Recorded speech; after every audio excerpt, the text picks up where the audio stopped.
விநாயகன் 260, மாண்புமிகு உறுப்பினர் தா. உதயசூரியன், மாண்புமிகு நகராட்சி நிர்வாகத்துறை அமைச்சர் அவர்கள். மாண்புமிகு உறுப்பினருடைய குடும்பம் மேல மாடத்தில் இருக்க, நல்ல பதிலா சொல்லி கொடுங்க. மாண்புமிகு பேரவைத் தலைவர் அவர்களே, திருத்திய விடையை சொல்வதற்கு அனுமதிக்குமாறு கேட்டுக்கொள்கிறேன். கள்ளக்குறிச்சி மாவட்டம் சின்னசேலம் பேரூராட்சியில் 18 வார்டுகள் உள்ளன. தற்போது பேரூராட்சியில் 2011ஆம் ஆண்டு கணக்கின்படி மக்கள் தொகை 25,106. தற்போதைய மக்கள் தொகை தோராயமாக 28,120 ஆகும். இப்பேரூராட்சியில் தென்பெண்ணை ஆற்றினை ஆதாரமாக கொண்டு தமிழ்நாடு குடிநீர் வடிகால் வாரியத்தின் மூலம் ரிஷிவந்தியம் கூட்டு குடிநீர் திட்டம் மற்றும் கள்ளக்குறிச்சி கூட்டு குடிநீர் திட்டம் ஆகியவை செயல்பட்டு வருகிறது. இத்திட்டங்கள் மூலம் மற்றும் உள்ளூர் குடிநீர் ஆதாரங்கள் மூலமும் 1.968 MLD குடிநீர் பெறப்பட்டு நாள் ஒன்றுக்கு நபர் ஒன்றுக்கு 70 LPCD வீதம் பாதுகாக்கப்பட்ட குடிநீர் வழங்கப்பட்டு வருகிறது. இப்பேரூராட்சிக்கு உட்பட்ட காந்தி நகர் பகுதியில் 550 குடியிருப்புகளில் உள்ள சுமார் 2500 மக்கள் வசித்து வருகின்றனர்.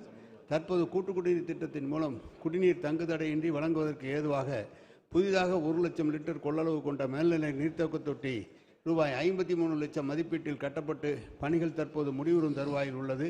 மேற்படி பணிகள் முடிவுற்றவுடன் கூட்டு குடிநீர் திட்டத்தின் மூலமும் கிடைக்கப்பெறும் பாதுகாக்கப்பட்ட குடிநீரை காந்தி நகர் பொதுமக்கள் பயன்பாட்டிற்கு போதிய அளவு வழங்கப்படும் என்ற விவரம் தெரிவித்துக் கொள்ளப்படுகிறது. மாண்புமிகு உறுப்பினர் உதயசூரியன். மாண்புமிகு பேரவைத் தலைவர் அவர்களே, திராவிட மாடல் ஆட்சியில் சங்கராபுரம் தொகுதியில் உள்ள சின்னசேலம் பேரூராட்சி, சங்கராபுரம் பேரூராட்சி, வடக்கடந்தல் பேரூராட்சிகளில் சிமெண்ட் சாலைகள், ஃபேவர் பிளாக் சாலைகள், கழிவுநீர் வாய்க்கால்கள், இதுபோன்ற மேல்நிலை நீர்த்தேக்க தொட்டிகள், சங்கராபுரம் புதிய பேரூராட்சி அலுவலகம், சின்னசேலம் புதிய பேருந்து நிலையம் இதெல்லாம் உருவாக்கப்பட்டிருக்கின்றதுனால நல்ல வேளையில் மாண்புமிகு முதலமைச்சர் அவர்களுக்கும் மாண்புமிகு நகர்ப்புற வளர்ச்சித்துறை அமைச்சர்களுக்கும் எங்களுடைய பொறுப்பு அமைச்சர் மாண்புமிகு அமைச்சர் அவர்களுக்கு இந்த நேரத்தில் நன்றியை தெரிவித்துக் கொள்வதோடு, இந்த சின்னசேலம் 18 வார்டுகளில் 1990ஆம் ஆண்டு ஐயா கலைஞர் தான் கூட்டு குடிநீர் திட்டத்தை திருக்கோயிலூர் சுந்தரேசபுரத்திலிருந்து அனுமதி கொடுத்தார்கள். ஆனால் 98ஆம் ஆண்டு தான் முடிவடையப்பட்டது. மாண்புமிகு முதலமைச்சர் அவர்கள் உள்ளாட்சித்துறை அமைச்சராக இருந்தபோது அதற்கு எல்லா கிணறுகளிலும் ஜெனரேட்டர் வசதிகள் கேட்டபோது கொடுத்தார்கள்.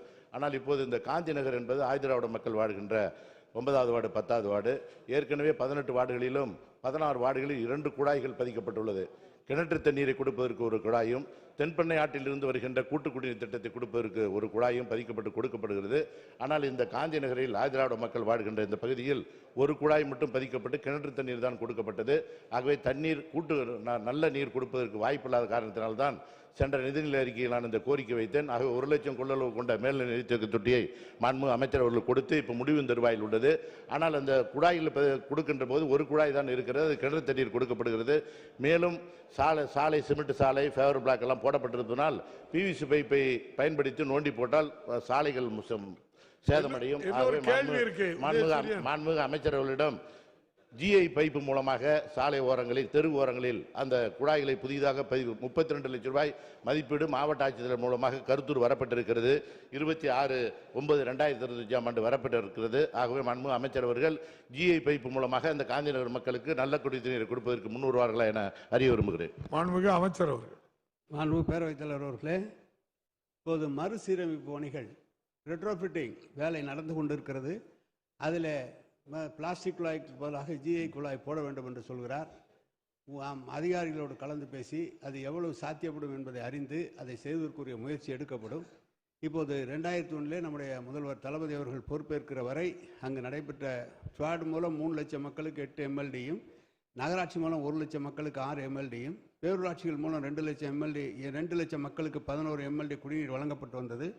இப்போது முடிவுற்ற திட்டப்பணிகள் இந்த 4 ஆண்டுகளில் ஸ்வாட் மூலம் கள்ளக்குறிச்சி மாவட்டத்தில் உள்ள 2 கூட்டு குடிநீர் திட்டங்களில் 6 கோடி மதிப்பீட்டில் மறுசீரமைப்பு பணிகள் நடைபெற்று நிறைவேற்றப்பட்டுள்ளன. இதன் மூலம் 0.31 MLD கூடுதலாக வழங்கப்படும். இப்போது நடைபெற்று கொண்டிருக்கிற பணிகள் ஸ்வாட் மூலம் 2 குடிநீர் திட்டங்கள் 20 கோடி ரூபாய் மதிப்பீட்டில் நடைபெற்று வருகிறது. இது முடியும் போது கூடுதலாக 33,000 மக்களுக்கு 1 MLD குடிநீர் வழங்க இயலும். கள்ளக்குறிச்சி நகராட்சியில் 2 குடிநீர் திட்டங்கள் 4 கோடி மதிப்பீட்டில் நடைபெற்று வருகிறது. இது முடியும் போது கூடுதலாக 10,000 மக்களுக்கு 1 MLD வழங்க இயலும். இப்போது புதிதாக அறிவிக்கப்பட்ட திட்டம் கள்ளக்குறிச்சி மாவட்டத்தில் உள்ள 2 கூட்டு குடிநீர் திட்டங்களிலிருந்து ரூபாய் 45 கோடி மதிப்பீட்டில் மறுசீரமைப்பு பணிகள் நடைபெற்று வருகின்றன. இதன் மூலம் 4 MLD கூட்டு குடிநீர் திட்டம் மூலம் வழங்கப்படும். ஆக மார்ச் 2026 இத்திட்டங்கள் அனைத்து நிறைவேறும் போது கள்ளக்குறிச்சி மாவட்டத்தில் உள்ள மொத்தம் 14 லட்சம் மக்களுக்கு தேவையான 95 MLD குடிநீர் தாராளமாக வழங்க இயலும். காந்தி நகர் பகுதியும் குழாய்களை மாற்றி அங்கும் அந்த ஆயுதிராவிட மக்களுக்கு நல்ல முறையில் அந்த குடிநீர் வழங்குவதற்குரிய அனைத்து ஏற்பாடுகளும் செய்யப்படும் என்பதை தெரிவித்துக் கொள்கிறேன். மாண்புமிகு உறுப்பினர் உதயசூரியன். மாண்புமிகு பேரவைத் தலைவர் அவர்களே, வடக்கணந்தல் பேரூராட்சியில் வெங்கடாம்பேட்டை 13வது வார்டில் 98ஆம் ஆண்டு கட்டி முடிக்கப்பட்ட மேல்நீர் தேக்க தொட்டி பழுதடைந்த சூழ்நிலையில் உள்ளது. ஆகவே 60,000 கொள்ளளவு கொண்ட தண்ணீர் தான் கொடுக்கப்படுகிறது. மக்கள் தொகை அதிகம் இருக்கின்ற காரணத்தினால் 1 லட்சம் கொள்ளளவு மேல்நீர் நீர்த்தேக்க தொட்டியாக கட்டித் தருவதற்கு மாண்புமிகு அமைச்சர் அவர்கள் முன்வர வேண்டும் என்று கேட்டுக்கொள்வதோடு, சங்கராபுரத்தில் நரிக்குறவர் மக்களும் அதேபோல சமத்துவபுரம் இருக்கிறது. 30,000 கொண்ட 2 மேல்நிலை நீர்த்தேக்க தொட்டி தான் இருக்குது. ஒரு சேர 1 லட்சம் கொள்ளளவு கொண்ட மேல்நிலை நீர்த்தேக்க தொட்டி கொடுத்து விட்டால் தினமும் நல்ல தண்ணீர் கொடுப்பதற்கு வாய்ப்பாக இருக்கும். ஆகவே மாண்புமிகு அமைச்சர் அவர்கள் சங்கராபுரம் இந்த வடக்கணந்தல் பேரூராட்சியில் வெங்கடாம்பேட்டை மேல்நிலை நீர்த்தேக்க தொட்டியை புதிதாக கட்டி கொடுப்பதற்கு பழுதடைந்து உள்ள இந்த மேல்நிலை நீர்த்தேக்க தொட்டியை கட்டி கொடுப்பதற்கு முன் வருவார்களா என அறிய விரும்புகிறேன். மாண்புமிகு அமைச்சர் அவர்கள். மாண்புமிகு பேரவைத் தலைவர் அவர்களே, மாண்புமிகு உறுப்பினர் அவர்கள் சங்கராபுரம் பகுதியிலே மேல்நிலை நீர்த்தேக்க தொட்டி புதிதாக அமைக்கப்பட வேண்டும் என்று ஒரு வைத்திருக்கிறார். பல்வேறு இடங்களிலே விரிவுபடுத்தப்பட்ட பகுதி என்ற காரணத்தால் ஏற்கனவே வழங்கப்பட்ட தண்ணீர் கூடுதலாக தர வேண்டிய நிலைமை இருக்கிறது. பழைய நீர்த்தேக்க தொட்டிகளை மாற்றிவிட்டு புதிதாக கட்டுகிற பணியும் இப்போது நடைபெற்று கொண்டு வருகிறது. மாண்புமிகு உறுப்பினர் அவர்களுடைய கருத்தை ஏற்று மாண்புமிகு அதிகாரிகளோடு கலந்து பேசி எவ்வளவு விரைவாக அதை செய்து தருவதற்கு வாய்ப்பு இருக்குமோ அதை செய்து தருவோம்.